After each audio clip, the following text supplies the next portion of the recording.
what happens when we don't get a fake Trump the next time? What happens when we get a real fascist in response, which for sure is going to happen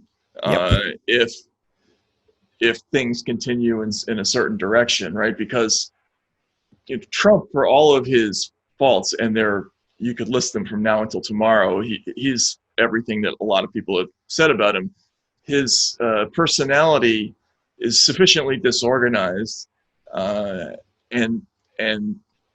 inward focused that he was never able to commit to any policy of any kind. He was not even, even when he brought in Steve Bannon, which I thought was a dangerous moment because it wedded an actual strategic mind to the political horsepower that Trump was capable of bringing.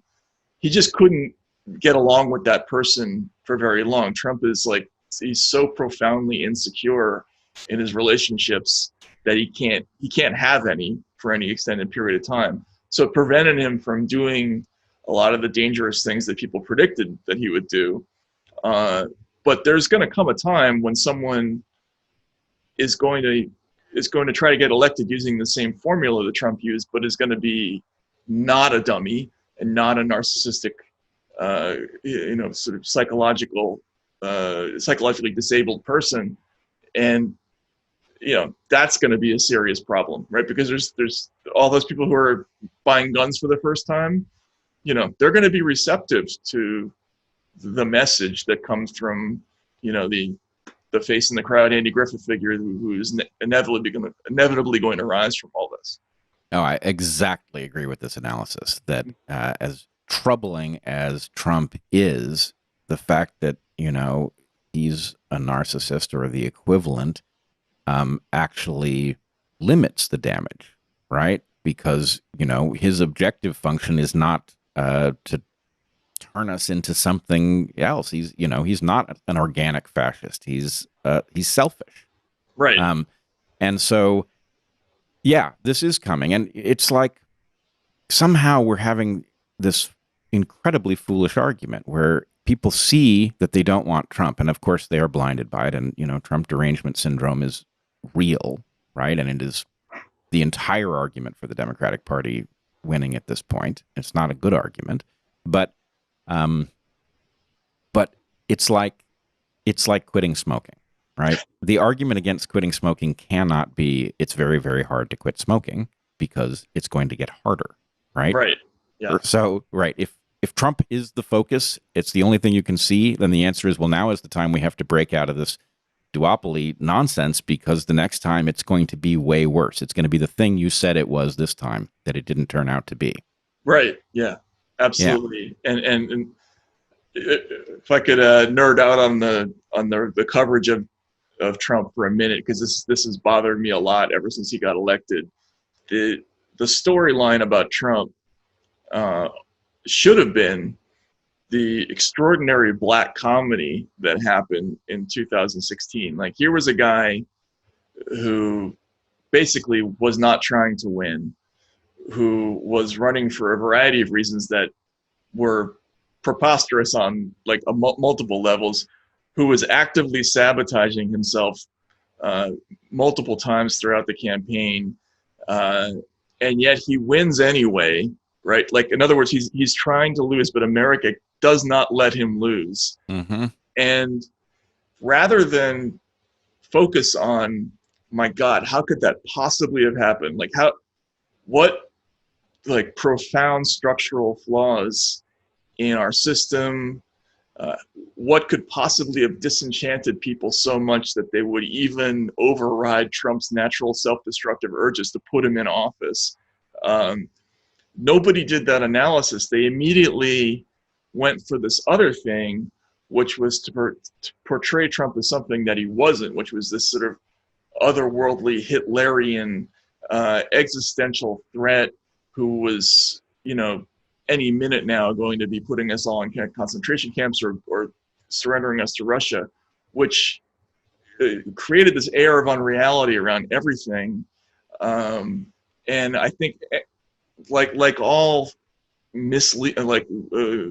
sort of journalistic efforts to try to put paint Trump in a bad light. They went too far and ultimately did damage to their own cause in doing so. Like they discredited themselves by painting Trump as something that he isn't. Like the entire argument for Donald Trump now is the best argument is that institutional America has lied about him, and if he ends up getting elected again, it'll be because of that. Anyway, it's a private thing that really bothers me about that whole narrative is that they got him elected the first time, and they're going to do it again if it happens again. Oh, I completely agree with this. To the extent that you have Trump derangement syndrome, you should be looking at the Democratic Party and saying, how could you have done this to us? And how could you possibly put us in danger of this again? Because Right. there are actually two arguments for Trump now. One is that he has faced a conspiracy to eliminate him from office from day one, which is true. And I'm not saying that there was nothing to the impeachment. I think there was, but the point is they would have impeached him whether or not there was, right? Right. It was Yeah. impeachment first, and then let's find grounds. So that's one thing. But the other thing is by delivering us Joe Biden as the alternative, Joe Biden in his enfeebled state, they have created another argument. A rational person could say, well, at the end of the day, I want somebody in the Oval Office who is capable of processing the information necessary to, let's say, avoid a nuclear conflict. I don't want it to be Trump because he could get us into a nuclear conflict.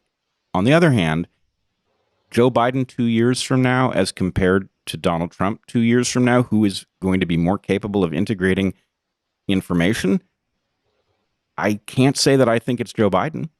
Maybe I can say that I think that he's going to step down, but then the point is, since when is electing a president really a means of getting a vice president into the presidency?